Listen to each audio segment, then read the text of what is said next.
Halo, Assalamualaikum warahmatullahi wabarakatuh. Perkenalkan, nama saya Sartina B. SPD Aud, calon guru penggerak Angkatan 6 Kabupaten Kolaka dari TK Kucup Mekar Puruda, Kecamatan Baula. Perkenalkan, fasilitator saya bernama Ibu Erma Ernawati SPDI MM, dan pengajar praktik saya bernama Bapak Mas Dapik SPD. Kali ini saya akan memaparkan rancangan tindakan untuk aksi nyata modul 1.4 budaya positif. Latar belakang, sekolah adalah tempat untuk membentuk karakter anak menjadi lebih baik. Tentunya kita sebagai pendidik dalam hal ini berinteraksi dengan peserta didik. Pembiasaan-pembiasaan yang kita sepakati dengan murid, itulah yang menjadi suatu nilai kebajikan yang tertanam pada anak. Semua pihak dari warga sekolah harus terlibat dalam mewujudkan pembiasaan positif sehingga dapat terwujud budaya positif di sekolah. Adapun tujuan: 1. Menumbuhkan budaya positif dengan keyakinan kelas. 2. Menumbuhkan nilai-nilai kebajikan universal dalam proses pembelajaran. Tolak ukur: 1. Peserta didik dapat mengimplementasikan atau menerapkan nilai-nilai profil pelajar Pancasila dalam proses pembelajaran. Dan kemudian 2. Peserta didik dapat membuat keyakinan kelas yang dipasang di dinding kelas. Lini masa tindakan yang diambil: 1. Mengadakan sosialisasi kepada seluruh warga sekolah. 2. Menjelaskan tentang pengertian dan pentingnya tindakan keyakinan kelas. 3. Menjadi fasilitator bagi peserta didik dalam upaya membuat keyakinan kelas. 4. Keyakinan kelas yang disepakati selanjutnya diberikan tanda bintang yang dipasang di dinding kelas. 5. Menanamkan dan menumbuhkan pembiasaan penerapan budaya positif dalam profil pelajar Pancasila. 6. Membuat dokumentasi setiap kegiatan yang bernilai pembiasaan nilai positif pelajar Pancasila. Dukungan yang dibutuhkan: 1. Orang tua di rumah dan pembiasaan budaya positif. Semua warga sekolah yang menjadi teladan bagi peserta didik dalam menanamkan budaya positif. Ketiga, atasan saya, rekan sejawat, dan murid saya. 4. Seluruh warga sekolah bersama-sama berkolaborasi, bergotong royong, dan bersinergi dalam menciptakan budaya positif di sekolah. Kelima, tersedianya sarana dan prasarana yang dibutuhkan untuk menumbuhkan budaya positif di sekolah. Demikianlah rancangan untuk tindakan aksi nyata saya modul 1.4 budaya positif.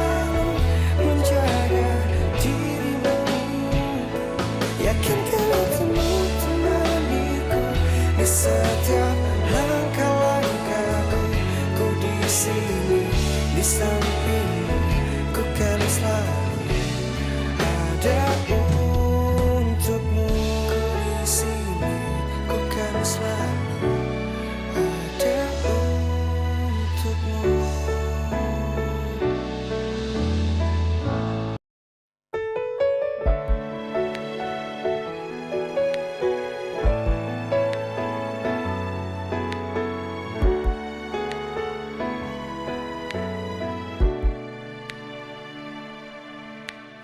Awal ku mengenalmu, tersita seluruh hatiku. Oh indahnya dirimu, ku jatuh hati padamu. Tak terasa waktu berlalu, kini kau telah jadi milikku. Betapa bahagianya aku saat kau ada di sisiku. Kini tiba saatnya kita harus melangkah, temani diriku di sisi waktu. Di stiker bintang ini sudah ada nama-namanya anak semua ya, seperti Faiz, Naura, Nisa, siapa lagi. Jadi ini bersama diriku yang kan selalu menjaga dirimu. aturan yang kita harus sepakati di dalam kelas. Yakinkan hatimu temaniku Apa yang di setiap langkah-langkahku. Di sampingmu ini ku kan fotonya selalu siapa sini? Ada fotonya. Ada fotonya. Ya. Ada fotonya juga. Anak-anak sedang membersihkan. Ini sedang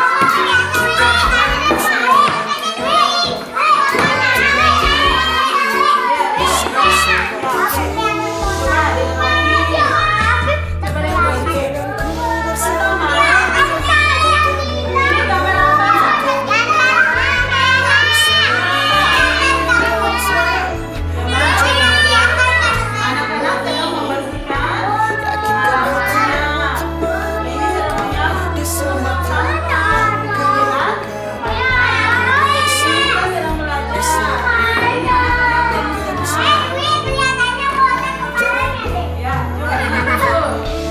Yuk, dulu. Pertama, kesempatan kakak kelas kita di kelas bersama ini adalah pertama, ingatkan, ayo merapikan mainan setelah digunakan. Masih ada di bawah permainannya. Kalau masih tidak membereskan mainan,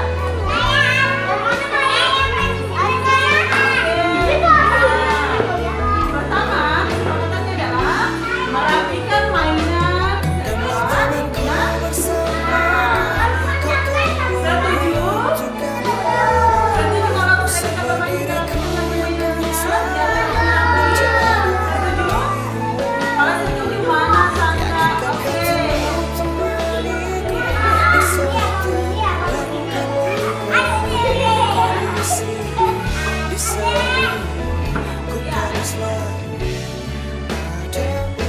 Genggamlah tanganku bersamaku, kau kan menentukan arah.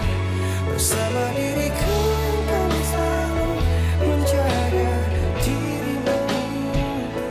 Yakinkan hatimu temaniku di setiap langkah-langkahku. Ku di sini di sampingmu, ku kan selalu ada untukmu.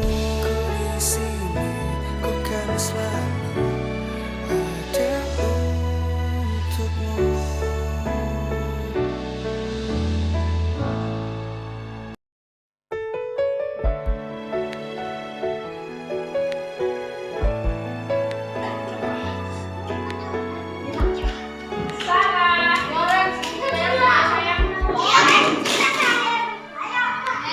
Awal ku mengenalmu, tersita selalu hatiku.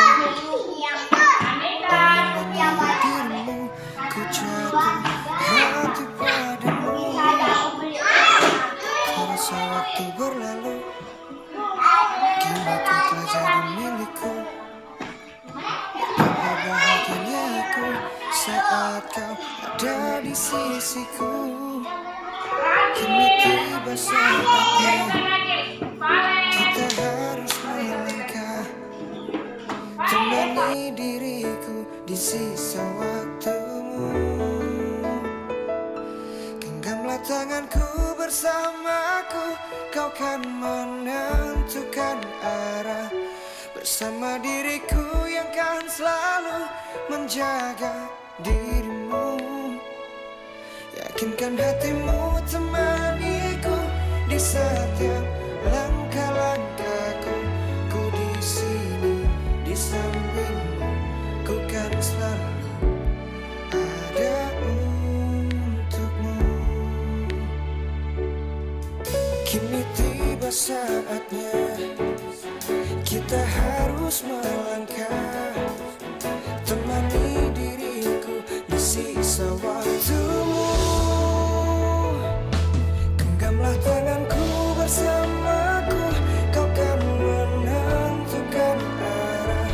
Bersama diriku yang kan selalu menjaga dirimu. Yakinkan hatimu temaniku di setiap langkah-langkahku. Ku di sini di sampingmu, ku kan selalu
yang diberikan kepada saya, dengan memberikan tugas dari pendidikan pemikiran akan tentang bagaimana nanti diberikan tugas itu mendisiplinasikan modul 1.4 budaya positif di sekolah. Jadi hari ini kita akan membahas tentang implementasi budaya positif yang akan kita terapkan di sekolah kita ini. Tersita seluruh hati. Adapun budaya positif yang akan kita terapkan adalah disiplin positif dan nilai-nilai kebajikan universal. Yang mana kita ketahui bahwa kebajikan universal adalah kebajikan kedisiplinan yang akan kita wujudkan atau terapkan kepada anak-anak kita di sekolah yang kita masuk. Kebajikan universal juga kebajikan eksternal, maksudnya dari luar, apa yang kita berikan kepada anak itulah yang akan distimulus oleh anak didik kita. Nah, di sini kita dapat melihat bahwa nilai-nilai kebajikan universal itu sendiri bersifat kebajikan yang kita sepakati bersama. Jadi yang mungkin kalau ada nilai kebajikan yang kita sepakati itu tentunya dari atasan kita dulu, dari kepala sekolah, dan kita berguru mempunyai kesepakatan yang bagaimana untuk sekolah kita ini, sedangkan untuk guru juga bagaimana kesepakatan kita ini. Nah, di sini kita lihat di tabel ini ada beberapa nilai-nilai kebajikan yang bisa kita terapkan kepada anak kita. Yang pertama, yang berbunyi terus terangan, kebersihan, komitmen, belas kasih, percaya diri, bertujuan, penuh rasa, untuk menolong, rajin, keberanian, kesempurnaan, kreatif, dan masih banyak lagi. Karena kita biasa di sekolah menerapkan biasanya ini kita gunakan ya untuk anak-anak biasanya kita berikan rasa percaya diri di mana pada saat anak-anak kita dulu menyelesaikan tugas yang kita berikan, yang kita memotivasi diri kita percaya diri. Kemudian kita akan latih anak untuk bergotong royong, kemudian kebajikan, keberanian, kreatif, semangat, kemudian dan ini yang paling utama adalah tanggung jawab, di mana semua apa yang kita berikan kepada anak-anak di sekolah tentunya tidak lepas dari tanggung jawab. Jadi tanggung jawab sangat penting sekali untuk tugas dan sebagainya dilakukan oleh anak-anak kita. Jadi ini kita bisa jadikan penilaian atau aspek penilaian yang akan kita kembangkan kepada setelah kita menjadi bagian tadi, kita akan motivasi manusia. Manusia ini terbagi dalam beberapa hal. Pertama, belum manusia itu didasarkan untuk menghindari terjadi amanah. Jadi kita manusia untuk menghindari melakukan hal-hal yang bisa memudahkan kita. Dan dampaknya ini terjadi pada psikologis kita. Karena kalau tidak nyaman dapat terlihat dari wajah kita, dari diri kita untuk motivasi ketidaknyamanan ini. Yang kemudian yang kedua adalah untuk mendapatkan imbalan atau penghargaan dari orang lain. Kadang juga ketika kita bekerja, biasa ada juga yang tidak ingin mendapatkan penghargaan dari orang lain. Dia hanya ingin membutuhkan kerja keras dan di dalam dirinya untuk mewujudkan kebertanggungjawaban dia. Motivasi ini hanya bersifat eksternal, jadi hanya untuk sebagai penguatan atas apa yang dia kerjakan. Dan yang ketiga adalah motivasi untuk menjadi orang yang mereka inginkan atau menghargai diri sendiri dengan nilai-nilai percaya yang mereka percaya. Jadi kalau kita merujuk kepada nilai yang kita percaya, maka tadi sudah dijabarkan ada beberapa hal lagi nilai kebajikan tadi. Jadi di sini kita hanya mengambil 3 nilai kebajikannya. Jadi kali ini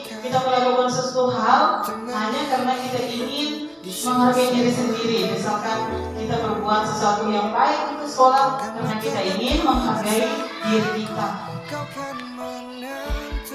Nah, di sini setelah kita mempelajari tentang nilai pendidikan, kemudian ada nilai positif itu hubungan atau penghargaan. Biasa dalam istilah yang paling langsung itu dibilang adalah restitusi. Jadi restitusi adalah proses menciptakan kondisi bagi murid untuk memperbaiki kesalahan mereka, sehingga mereka bisa kembali pada kelompok mereka dengan ingatan yang kuat. Jadi restitusi ini seperti ketika kita guru melakukan suatu perbaikan kepada murid. Misalkan anak itu membuat kesalahan, kalau salah itu kita panggil dan kita berikan pengertian bahwa apa yang dia lakukan bukan itu kurang tepat. Kemudian kita mencarikan solusi dan kita berikan dia penguatan untuk kembali kepada kelompok mereka. Nah, yang kedua adalah hukuman. Hukuman ini bersifat dari kita sendiri pada guru, dia langsung untuk memberikan hukuman kepada anak atau atas perbuatan yang mereka lakukan. Yang ketiga adalah konsekuensi. Konsekuensi itu sendiri pasti guru sudah tahu bahwa konsekuensi adalah mungkin peraturan yang disepakati ketika dilanggar, maka konsekuensi itu akan terjadi. Misalkan ketika ada anak-anak yang mengganggu temannya, bahwa ada kesepakatan bahwa ketika ada anak-anak yang mengganggu temannya, maka dia harus misalkan membersihkan atas meja atau melakukan ujian teman. Itu adalah konsekuensinya dia. Nah, ini adalah ciri-ciri restitusi atau perbaikan tadi yang diwujudkan untuk anak dan untuk kita guru. Jadi restitusi itu bukan untuk menebus kesalahan, namun belajar dari kesalahan. Kemudian restitusi itu untuk memperbaiki hukuman dan restitusi adalah tawaran untuk pasar. Kemudian restitusi untuk penampilan diri. Setelah restitusi, mungkin kemarin teman-teman juga sudah melihat apa yang kita buat adalah suatu kreasi dari kelas atau kesepakatan kelas. Jadi mungkin untuk mengantisipasi anak-anak kita untuk mengurangi hal-hal yang kita inginkan tentang peraturan di dalam kelas. Jadi kita membuat dulu keyakinan kelas. Keyakinan kelas ini bertujuan untuk membangun komitmen atau rasa tanggung jawab anak dengan apa yang mereka akan lakukan. Jadi sifat ini berkesinambungan terus.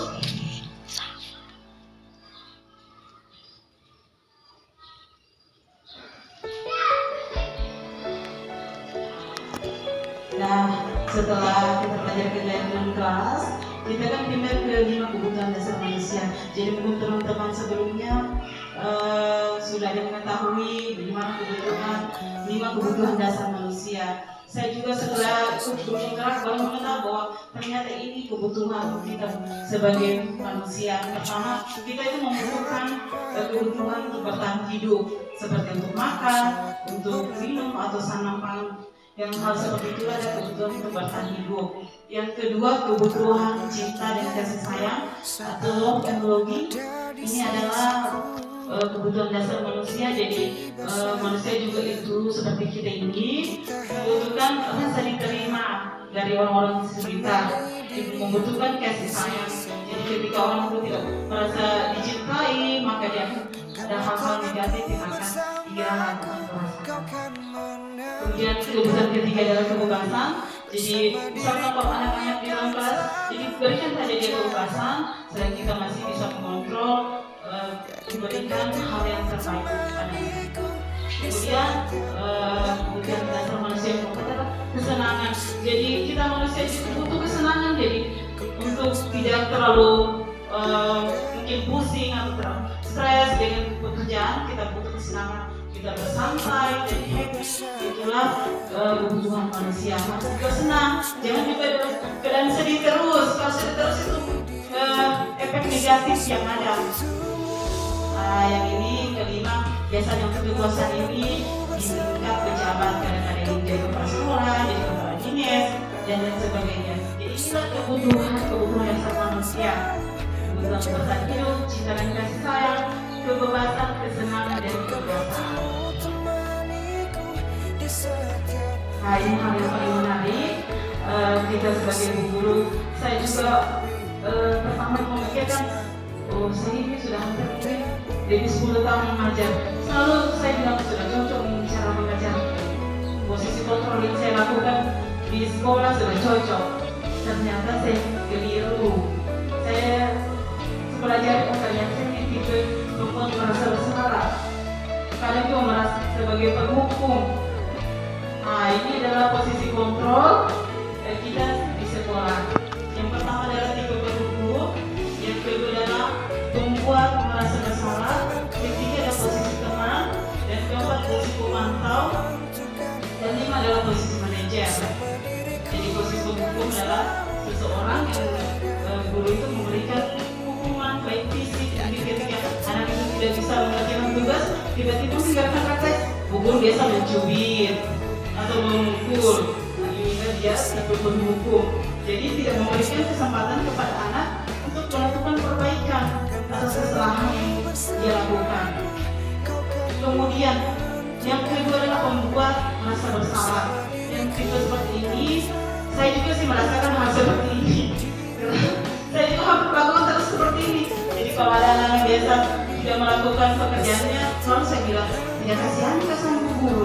Karena nanti bu guru dimarahin sama kepala sekolah, terhambur ruangannya. Nah, ini yang membuat anak merasa bersalah dia. Loh, ini saya lakukan sama guru, nanti gimana dimarahin, gimana. Ini tipe membuat merasa bersalah. Karena kita guru sering lakukan seperti ini. Kenapa ini kamu terlambat terus? Kerjamu tidak pernah selesai. Kamu kok bisa selesaikan kerjamu? Jadi kadang kalau efeknya psikologisnya biasa dia menunduk, merasa tidak bisa berkata-kata, merasa sedih perasaannya karena kita guru memposisikan diri sebagai pembuat rasa bersalah. Kemudian yang posisi ketiga, nah ini yang terjadi selama saya ini posisi teman. Saya terlalu akrab dengan anak-anak. Jadi anak-anak kadang juga kita, mungkin teman-teman semua di sini saya lihat posisi ini melakukan ini posisi teman. Anak-anak tidak bisa menyelesaikan tugasnya, nggak apa-apa, nanti gugur bantu. Sebentar lah gugur bantu lagi. Jadi ini anak-anak tidak bisa berkembang karena selalu mengaku sama kita sebagai guru. Nggak bisa berkembang dia kemampuannya asal sedikit ada masalahnya. Pasti nanti cari ini guru ini.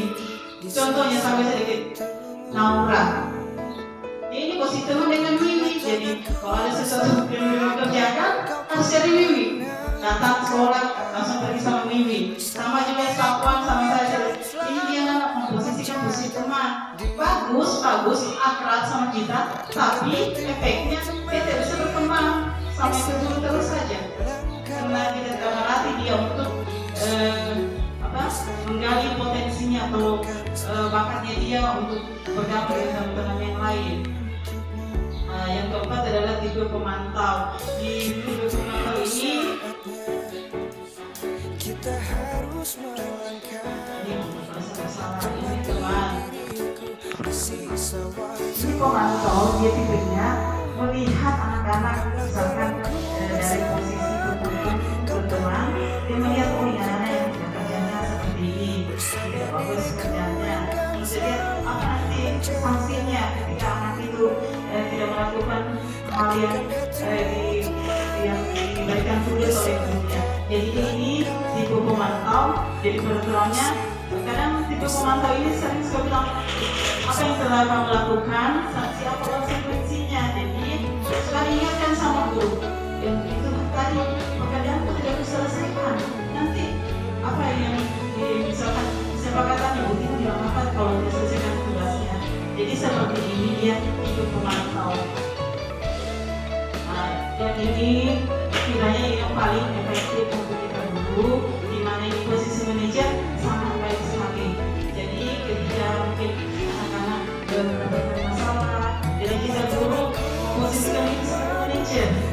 Misalnya kita panggil di ruangan, kita kata bagaimana kenapa bisa dilakukan hal tersebut. Jadi kita gali apa yang menyebabnya semua hal tersebut. Misalkan anak itu suka memukul atau suka bertengkar atau mengambil barang-barangnya tangannya. Jadi di sini pasti manajer sama bagus kita bisa gali, oh ini di rumah dia begini, ini juga keluarganya seperti ini. Jadi kita bisa gali lama-lama itu anak karena kita adakan pendekatan seperti itu akan merubah mindsetnya atau pola berpikirnya dia untuk merubah hal negatifnya.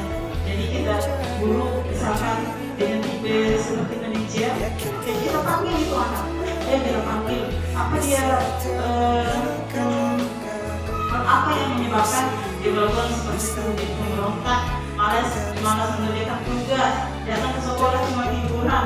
Jadi itu yang kita refleksi sama dia sehingga bisa kita tahu, oh ini dia kebiasaannya. Setelah kita tahu identifikasi seperti itu, kita adakan komunikasi mungkin dengan orang tuanya. Oh ini kalau ke sekolah seperti ini dia, mungkin kalau di rumah jam tidurnya bisa kita ubah lagi, jangan terlalu larut malam supaya perasaan sekolah tidak mengantuk dia. Jadi seperti inilah posisi manajer, posisi kontrol yang dapat kita terapkan di sekolah.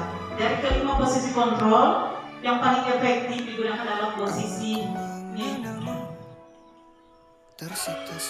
manajer.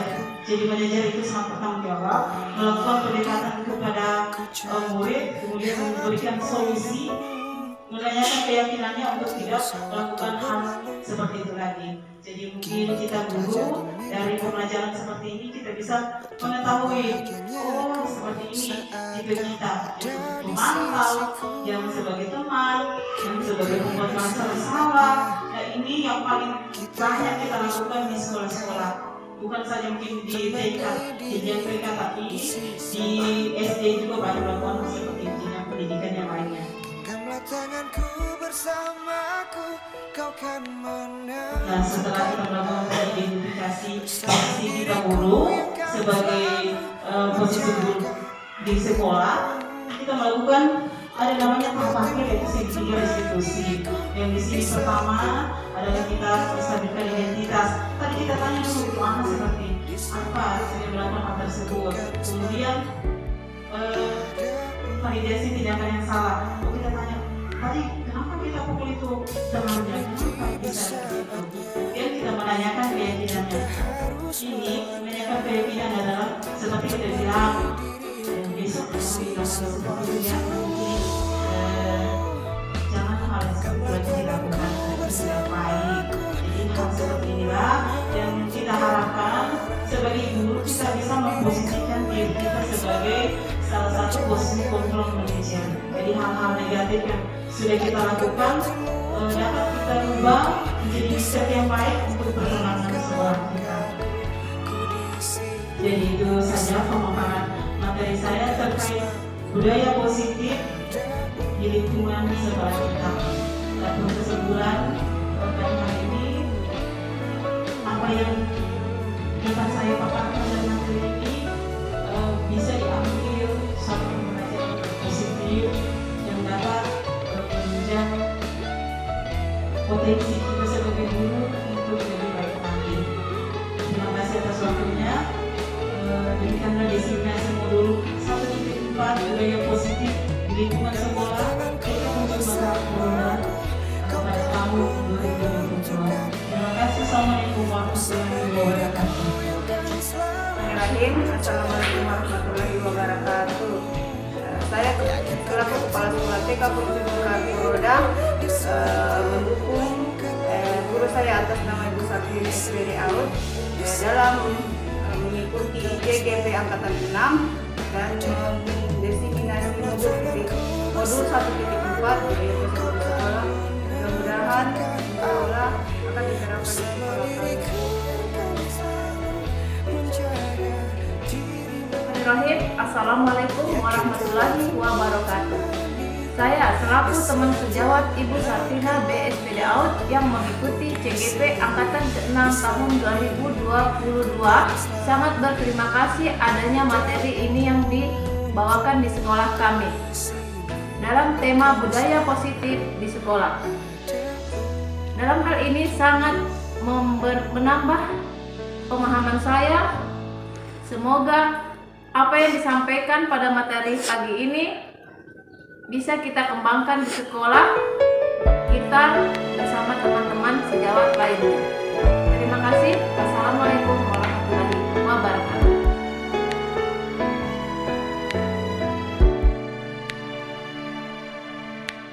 Awal ku mengenalmu, tersita seluruh hatiku.